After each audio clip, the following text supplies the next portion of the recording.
You're out. We don't need you. My dad messaged. My sister replied. Finally, I texted back. Good timing. I just canceled your payments. At 12:05 a.m., the family chat lit up with 47 new messages and a whole lot of panic. I never expected the breakup with my family to feel like getting dumped by a boyfriend. It wasn't some dramatic fight, no screaming match over Thanksgiving dinner, or ugly confrontation in the driveway. No, it came in the most anticlimactic way possible. A single message from my dad that popped up on our group chat while I was brushing my teeth. You're out. We don't need you anymore. I actually laughed when I first saw it, like it was a joke. He had never sent anything like that before. The guy barely texted at all unless it was asking me to transfer money to their account or reminding me to pick up mom's cholesterol meds. I stared at the message, blinking, waiting for a follow-up, like LOL or just kidding, but it never came. Then my sister jumped in like she'd been waiting her whole life for this exact moment. Finally, that one hit a little harder. She and I had never been close, but I didn't realize she actually hated me. I had covered her rent twice, paid for her textbooks in college, and even helped her get a used car when hers got totaled. She'd said, "Thank you once over text." The silence that followed lasted maybe 3 seconds. Then I texted back, "Good timing. I just canceled your payments." And just like that, I was done. I walked to the kitchen, poured myself a glass of wine, and sat at the counter, watching the group chat on my phone light up like it had caught fire. At exactly 12:05 a.m., I had 47 new messages waiting. I didn't read them right away. I wanted to sit with the silence a little longer. It was the first time in years I felt like I had any power in that family, because what they didn't realize was that I had been holding their little world together for much longer than they cared to admit. It started slowly like it always does. My mom had knee surgery 5 years ago and needed someone to drive her to physical therapy twice a week. My dad was too busy with work. My sister was in college and didn't want to lose her weekend shifts, so I stepped up. Then came the grocery deliveries, the insurance paperwork, the time I left work in the middle of a meeting because mom forgot her medication and was too anxious to take the bus. The first time I paid one of their bills was because their water got shut off and they didn't have time to go to the office. That turned into a habit. Somehow I became the emergency fund, the ride service, the emotional support hotline, and the unpaid assistant Allen 1. But I never said no, not once. I kept telling myself it was what family does. You don't keep score until they did. When my dad got promoted a month ago, everything changed. It wasn't a small bump. He was suddenly making real money for the first time in years. I only found out because my aunt mentioned it at a barbecue. That night, I texted him congrats and got a thumbs up emoji back. Nothing more. Within a week, the requests started drying up. My mom canceled our weekly coffee. My sister stopped responding to my check-ins. No more can you help us with, or can you send just radio silence. I thought maybe they were finally figuring things out on their own. Turns out they just didn't need me anymore. That realization hit hard. The worst part wasn't the message itself. It was the casualness of it, the way they dumped me, like I was an old coat taking up space in the closet. No explanation, no gratitude, just, "You're out." I spent the rest of that night making a list of every account, subscription, and recurring payment tied to me. Their phone plan under my name, my dad's Spotify Premium, my mom's Kindle Unlimited, the Netflix account my sister used more than anyone else, all me, one by one. I went into the bank app and canceled the monthly transfers I'd been sending to help with groceries and utilities. I logged into the family calendar and removed myself. Deleted the group chat from my favorites, removed them from emergency contact lists, blocked them from using my Uber account, even changed the password to the Hulu account I knew they used every Sunday night. I don't think they realized how many invisible strings I was holding until I cut them. At 12:10 a.m., after I'd cleaned out the last account, I finally opened the messages. My mom had gone from confused to panicked. "What do you mean canceled? What payments?" My dad was trying to sound tough. "We'll figure it out without you." My sister, always the star of unnecessary drama. "You're being a selfish brat. Hope it was worth it." And then, of course, came the guilt card. After everything we've done for you, everything they had done, I closed the app without replying. I slept better that night than I had in years. The morning after the messages, I woke up to the kind of quiet that's unnerving, not peaceful, vacant, like something had been ripped out of the air. I made coffee, opened my phone, and stared at the group chat. 63 unread messages. I didn't open it right away. I just let it sit there, buzzing now and then, like a dying fly on the windowsill. I knew what would be in those texts. Guilt trips demands revisionist history. Eventually, curiosity one started with my mom. You're really going to do this to your own family. I can't believe how ungrateful you are. We took care of you for years. Years, Velma. Then it turned to threats. You need to return everything you have that came from us. That car, the furniture, the things we gave you when you moved out. And then finally, you are no longer welcome in this family.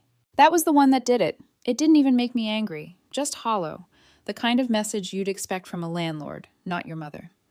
That car, I bought it. Every single payment came out of my account. The couch, a secondhand brown thing they gave me because their new one was being delivered, and they didn't want to pay the haul fee. Everything they gave me. It was laughable. If we were keeping score, they owed me years. Rent, rides, groceries, time off work, canceled vacations, late-night pharmacy runs, and weekends spent babysitting my sister's kids so she could clear her head. I never asked for anything back. I never even asked for thanks. But they were right about one thing. I wasn't family anymore. So, I made it official. First, the locks. I booked a locksmith that same afternoon. He came an hour later.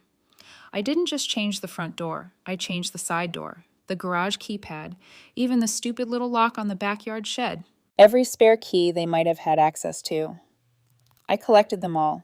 There was still one under the fake rock in the backyard. I took it, placed it on the driveway, and crushed it with a hammer. Then I went digital, logged into every account I'd ever helped them with, the Amazon Prime subscription I had let them use. Hence, the online insurance portal for Mom's Meds, which I had created under my email, changed the password. Every streaming service gone. Every auto payment stopped. Their Uber account, which still used my old credit card. The family calendar that I had managed for years. Doctor's appointments, vet visits, birthdays, deleted. It took about 2 hours to erase myself from their lives. But I didn't stop there. I opened the fireproof box I keep in the closet, the one with all my paperwork, bank records, and contracts, and pulled out a folder labeled Emergency. Inside was the number for Ben, my lawyer. I got him 2 years ago, after a mess with a freelance client who tried to stiff me on payment.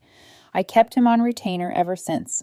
I told him everything, every transfer, every account, every bill I'd paid over the last 5 years.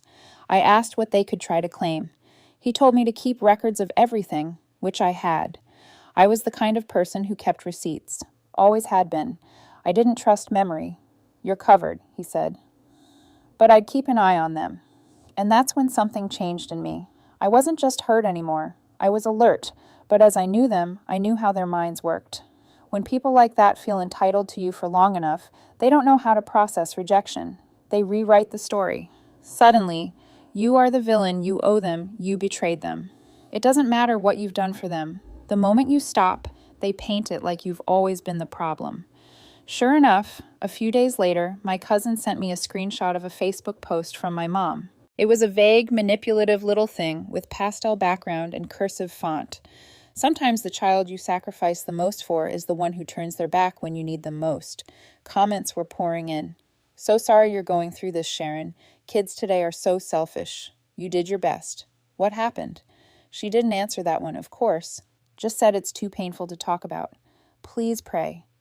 She knew what she was doing. I didn't comment. I didn't message her. I didn't correct the record. That part of me, the part that wanted to explain, to justify, to prove my side, was gone. Let them tell their story. I had my receipts and the truth. For about 2 weeks, it was blissfully quiet. No texts, no calls, not from them, not from my sister, not from the people who used to drop in and ask for favors because you're the only one who gets it, Velma. I started to feel like maybe it was really over.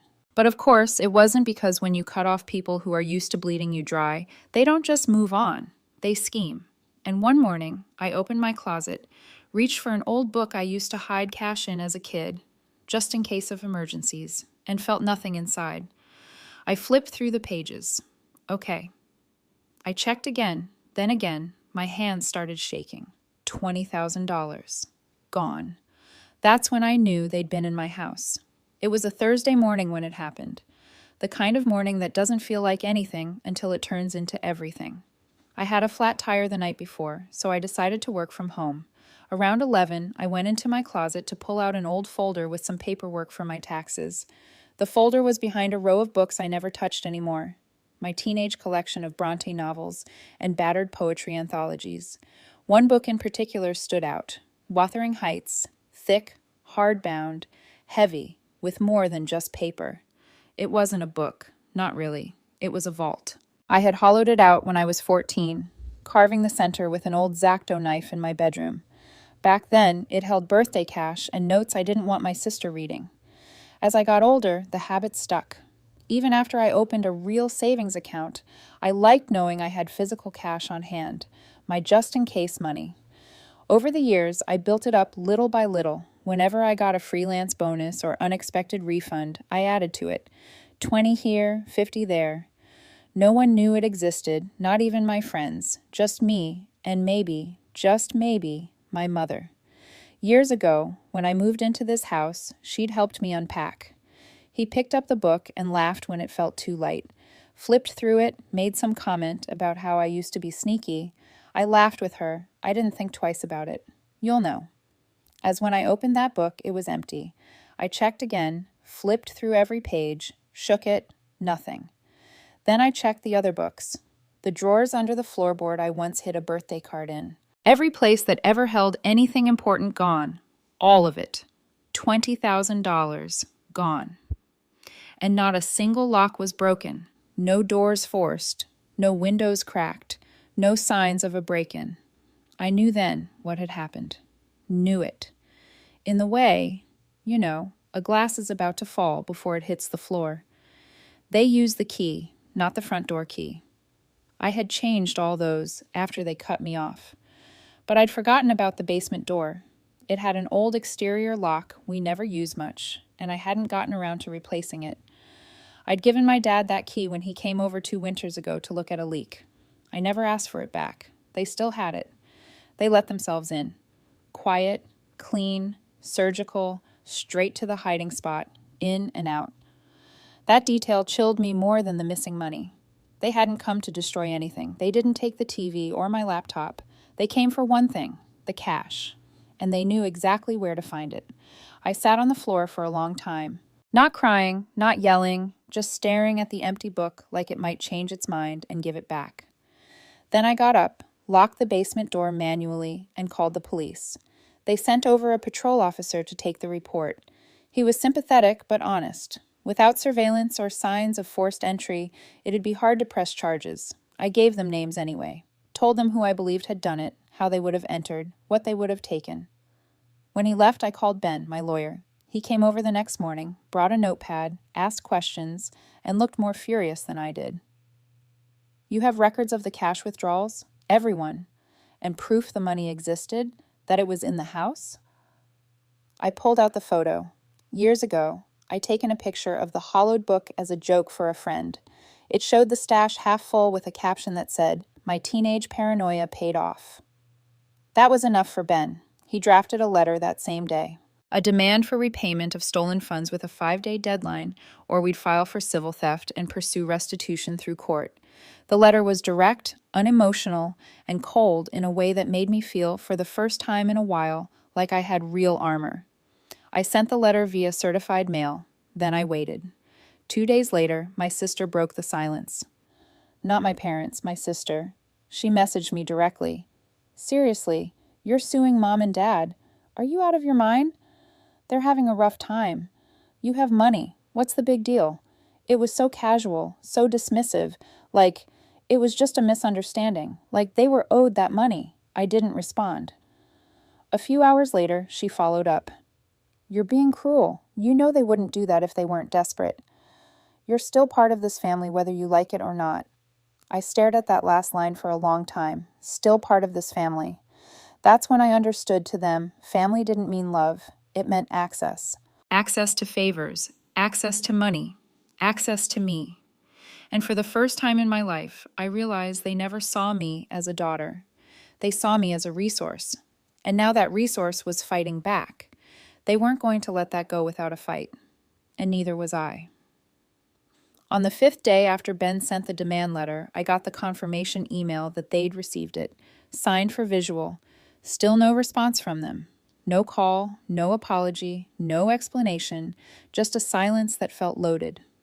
I thought maybe they were stalling, trying to figure out what to do. Maybe they were scrambling for the money. Maybe they were embarrassed. But that illusion shattered 2 days later. I was making lunch when someone started banging on my front door. Not knocking, banging. I didn't even need to look. I already knew it was my sister. She hadn't contacted me directly in weeks outside of that one text trying to guilt trip me. Now she was outside my house shouting like we were in a reality show. "You're seriously doing this? You're suing Mom and Dad." I stood behind the door out of you. Let her yell. I wasn't giving her the satisfaction of a face-to-face fight. "Their family, Velma. You don't sue your own family." I didn't answer. He kept going. "You know why they did it? You know, they wouldn't have done that unless they needed to." Still, I said nothing. Then she said the part that told me everything I needed to know. "They only took it because they knew you were hiding it from them." I stopped breathing. That wasn't a guess. That was a slip. She just admitted it. She tried to backtrack, yelling something about being pushed too far, and "you've always been selfish." But I'd already heard what I needed. Eventually, she left, muttering curses loud enough for the neighbors to hear. I called Ben immediately. "We go forward," I said. He didn't hesitate. Within 24 hours, he filed the next round of legal action: civil theft, demand for restitution, and reimbursement of legal fees. This was no longer just a warning shot. We were going in. And that's when my parents finally responded, but not with an apology. Through their attorney, they admitted to taking the money, but claimed it wasn't theft. It was reimbursement. They argued that the money I kept in my house was, in their words, a portion of long overdue familial debts. My father said I had benefited financially and emotionally from decades of support, and it was reasonable for them to claim some of that back now that they were in need. My mother claimed that caring for me into adulthood had placed a financial burden on them they were never compensated for. They cited old grocery bills, utilities from when I lived at home, even wear and tear on their vehicle from years of errands and appointments. It was laughable until they took it further. They filed a countersuit. They were suing me for accumulated unpaid support and services. They listed a spreadsheet of costs they believed I owed them. Some of it made up entirely, some of it distorted beyond recognition. My sister even included a claim of personal distress for being exposed to the toxic behavior of a sibling. She demanded compensation. I sat in Ben's office, holding that paperwork like it was from another planet. "This is insane," I said. He didn't disagree. "It's strategic," he said. "They're hoping you'll panic, drop your suit, and settle privately. This is about making you scared." But the effect was the opposite. I felt clear. They didn't just steal from me. They wanted to flip the story, twist the truth until I was the bad guy. And the more I thought about it, the more I realized how often they'd done that before. Like when I stopped giving them monthly money and they claimed I was withholding help, or when I didn't drive my mom to her appointment on 2 hours' notice and she told the family I'd abandoned her. Every time I set a boundary, they called it betrayal. And now they were trying to bury me under paperwork and fake claims. So I started preparing. I went through my records, pulled bank statements, screenshots, old emails. I dug through years of receipts, calendars, financial transfers. I built a timeline. Meanwhile, something else was happening that they didn't expect. People were finding out. My cousin reached out, then my aunt, then a woman my mom used to play cards with at the community center. The story was leaking because my sister couldn't keep her mouth shut. She'd been venting to anyone who would listen, trying to gather sympathy. But it wasn't working because the more people heard, the worse it sounded. They took what? They broke into her house? They stole her savings? And now they're suing her? It was spreading quietly but fast, and my parents were starting to feel it. My aunt called me in tears. said she'd confronted my mother, and my mother had broken down, saying I was trying to destroy the family, that I was twisting things to make them look like monsters. But I didn't have to twist anything. They'd done it all on their own. Ben called later that week with more news. The forensic accounting of their finances, yes, we requested it, showed they weren't struggling. Not even close. They had money in retirement accounts, a rental property paid off, and several months' worth of savings untouched. They weren't drowning. They were just mad they didn't have access to mine. They didn't do this because they needed the money, Ben said. They did it because they felt entitled to it. He was right. It was never about desperation. It was about control. And now, with the truth unraveling in public and the court date approaching, that control was slipping out of their hands. They weren't going to let that happen quietly, and I had no idea just how ugly they were about to get. The end didn't come in a courtroom. It came in whispers, screenshots, and public humiliation. After my parents filed the countersuit, everything started leaking. I didn't tell a soul, but my sister couldn't keep quiet. She needed validation too badly. She told one cousin her version of events, how I'd gone crazy and sued our own parents over a misunderstanding. But then that cousin shared the messages, the actual messages, and suddenly the story didn't fit. It spread like wildfire. My dad's text, "You're out. We don't need you anymore." My sister's reply, "Finally." My response, "Good timing. I just canceled your payments." It all ended up in our extended family group chat. And from there, it went further, to old family friends, to neighbors, even to people from their church. Within days, my parents' perfect reputation was collapsing in slow motion. My aunt called me first, her voice a mix of disbelief and fury. "Velma, is it true? They took money from you?" I didn't deny it. I didn't explain it either. I just said, "There's a case pending. Everything will come out soon." That silence on the line told me enough. She knew. By the end of the week, people were talking.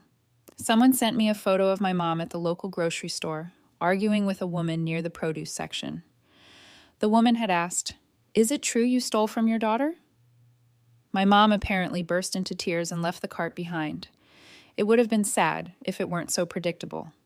They'd built their entire identity around being the good family. The ones who hosted holidays, donated to church, posted smiling photos every Sunday morning. Now everyone knew it was an act. Ben, my lawyer, was relentless. Every email from him felt like progress. He'd found proof that my parents weren't in financial trouble at all. Multiple accounts, a rental property, even an investment fund. The idea that they had needed the money was a lie. They hadn't been desperate. They'd been greedy. That made me angrier than the theft itself. They could have asked for help. I might have said yes, even after everything. But they didn't. They just took. The hearing was scheduled for the following week, but before it even began, their lawyer reached out. He sounded tired, almost defeated. He said they wanted to settle quietly. They'd return the full amount plus part of my legal costs if I agreed to confidentiality. Ben looked at me across the table. "It's your call," he said. "You've already won technically. This just decides how public it gets." I didn't even hesitate.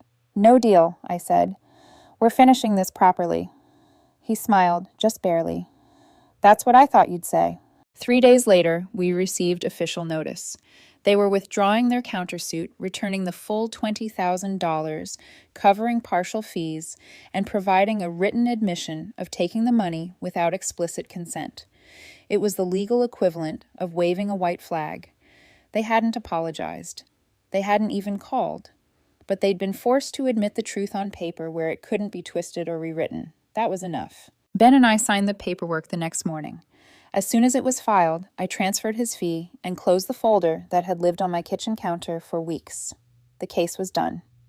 But the fallout wasn't, because once the settlement became public record, the rest of the story spread. People who'd once defended my parents stopped returning their calls. The neighbors stopped waving. Even their pastor reportedly encouraged them to take some time away from the congregation. In other words, they were quietly exiled. I didn't celebrate. There was nothing to celebrate, just a kind of exhausted calm. A silence that wasn't peaceful, but final. The money appeared back in my account 10 days later. I stared at the numbers, remembering how hard I'd worked for every dollar. I should have felt relieved, but all I felt was tired. That same night, my sister texted, Happy now, you win. No apology, no ownership, just resentment. I deleted the message and blocked her number. Then I did the same to my parents, changed my locks again, even installed a camera system. I wanted to make absolutely sure they'd never cross that threshold again. A week later, I got one last piece of news. Their rental property, the one they'd been using as a side income, had fallen through. The tenants moved out after finding out what they'd done. Apparently, they didn't want to rent from the couple who stole from their own daughter. That's when I realized karma sometimes doesn't come crashing in all at once. Sometimes it just dismantles people slowly, piece by piece, until they're left with exactly what they deserve: silence, shame, and each other. It should have felt good, but it didn't. Winning against your own family doesn't feel like victory. It feels like cutting off a limb to stop the infection. When people ask what I learned from it, I never give them the full story. I just say this: if your own parents are willing to steal from you for money, you'll never look at love the same way again.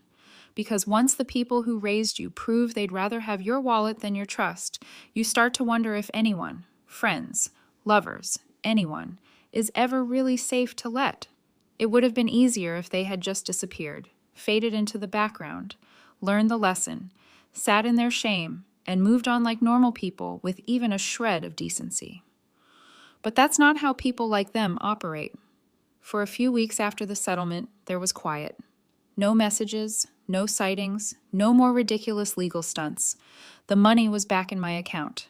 Their names were blocked in my phone. I'd installed new locks, a camera system, and made sure not a single key outside of mine even existed anymore. It should have been over, but people like my parents don't know when to leave. It started with little things. A birthday card in the mail, unsigned, but I recognized the handwriting. The same bubbly cursive my mom used when she left notes in my lunchbox. An email to my work account from a throwaway address with just the subject line, "Are you happy now?" Then a cousin called to say she ran into my mom at the bank.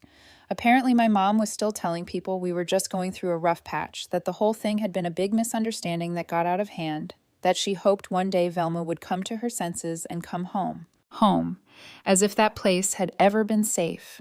But the real breaking point came on a Sunday afternoon in late fall. I had just gotten back from a long hike, the air crisp, the leaves half dead on the trees. I turned onto my street and saw a familiar car parked just past my driveway. Brown Honda, dent in the rear bumper, front license plate slightly crooked. My dad's car. I froze in the middle of the street, just stood there, sweat drying on my neck, hands still wrapped around my empty water bottle. My mother stepped out first, like this was normal, like she just happened to be in the area and thought she'd say hello. She looked older, thinner, hair grayer than I remembered. She smiled like nothing had happened. My dad stayed in the driver's seat. Of course he did. She started walking toward me slowly, cautiously, hands folded in front of her like she was making herself small, non-threatening. She stopped about 10 feet away, just outside the reach of my property line. I didn't speak. I didn't blink. She said my name once. I said nothing. Then she said, "Can we talk? Just talk." And that was when I realized something important. They still thought there was a version of this where they could be forgiven, where I'd let them explain, cry, maybe offer a shaky apology, and we'd all go back to playing house. They didn't understand the difference between hurt and done.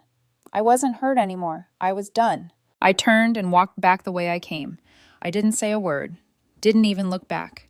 I circled the block, came back around, and waited at the corner until I saw their car pull away. Later that night, she left a voicemail. It was short. "We just want to make things right. We didn't realize how far this would go." She still didn't get it. It didn't go anywhere. They took it there. They opened that door, crossed that line, emptied that book, and then had the nerve to act surprised when I didn't roll over like I used to. The next morning, I changed my number. That same day, I put my house on the market. 3 weeks later, it was sold. I moved to a new city, new house, new locks, no trace of them. I made sure not even the mail forwarding included their last name. I changed my emergency contacts, wrote a new will, updated everything. Clean slate. They don't know where I live now. They never will. The hollowed-out book came with me, but it doesn't hold money anymore. Now it holds copies of everything. The lawsuit, the settlement, the email logs, the texts.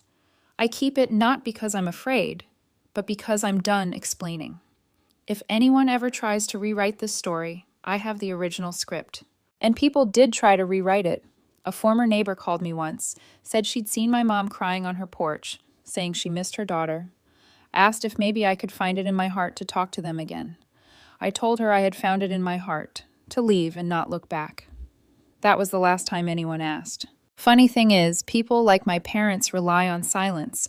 They count on the fact that most kids won't talk about what happens behind closed doors, that we'll protect the image, swallow the pain, let them carry the narrative because it's easier than tearing it all down. But they picked the wrong daughter for that. They used me for years. My money, my time, my guilt, my silence. And when I stopped giving, they took. When I tried to hold them accountable, they retaliated. And when they lost, they still came crawling back. Not to make amends, but to regain control. The difference now is that I know who they are, and I know who I am without them. Stronger, calmer, sharper, quieter maybe, but not silent. Because when people show you how little your trust means to them, you stop speaking their language. You speak in closed doors, in unlisted addresses, in changed numbers, and unreturned voicemails. And when they finally show up on your street trying to test that last boundary, you let them see your face one final time, just long enough for them to realize the door they're knocking on no longer leads anywhere they're welcome. And then you walk away for good. The final big update. I really thought that was it. New city, new home, new number. I changed everything. No one knew where I was. No shared locations, no public social media. I was finally free, or so I thought. 6 months after I moved, a letter showed up at my mailbox. Not an email, not a phone call. A physical letter, handwritten, no return address, just my first name on the envelope, spelled correctly in the exact way my mother always used. The soft A at the end. Not the harder spelling everyone else always defaulted to. I stared at it for a while. Didn't open it right away. Didn't even touch it. I walked inside, set it on the counter, and stared at it like it might explode.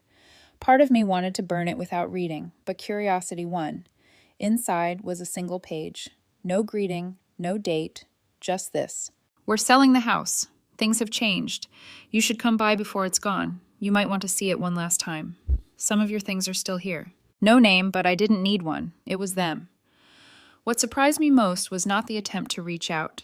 It was the tone. Like nothing had happened, like we were still just a normal family with loose ends to tie up, as if breaking into my home, stealing from me, lying, countersuing me, then ambushing me outside my house hadn't ended everything. I didn't respond, but it got under my skin. Selling the house meant they were serious. Maybe they were moving, maybe trying to downsize after the damage, maybe trying to run from it. I didn't care. I didn't need anything from that house, but something about itched at me. The idea of them boxing up what little evidence of me still remained and tossing it out like trash. So, I made a decision. I drove back one last time, didn't go to the house, didn't contact anyone. I just parked a block away, walked by like I was a stranger, hoodie up, head down. It was empty. The porch was bare, no furniture, no wind chimes, curtains gone. For sale sign out front, grass dead, paint flaking at the windows. The place looked hollowed out, like it had aged 20 years in 6 months. And in that moment, I felt nothing. Not sadness, not nostalgia.